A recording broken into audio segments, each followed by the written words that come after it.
అనగనగా ఒక కాకి. అది ఎండాకాలం కావటంతో కాకికి చాలా దాహం వేసింది.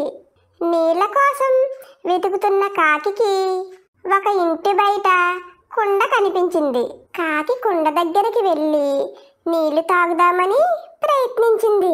కానీ కుండలో నీళ్లు తక్కువగా ఉండటం చేత కాకి ఆ నీటిని తాగలేకపోయింది. ఆ నీటిని ఎలాగైనా తాగి తన దాహం తీర్చుకోవాలని దిక్కులు చూస్తున్న కాకికి ఒక రాళ్లగుట్ట కనపడింది. వెంటనే ఒక ఆలోచన వచ్చింది. ఆ రాళ్లగుట్టలో ఉన్న ఒక్కొక్క రాయిని తెచ్చి ఆ కుండలో వేసింది. అలా రాళ్ళు వేయడంతో నీళ్లు పైకి వచ్చాయి. కాకి సంతోషంతో నీళ్లు తాగి తన దాహాన్ని తీర్చుకుంది. మా ఛానల్ కనుక మీకు నచ్చినట్లయితే లైక్ చేయండి, షేర్ చేయండి, కామెంట్ చేయండి.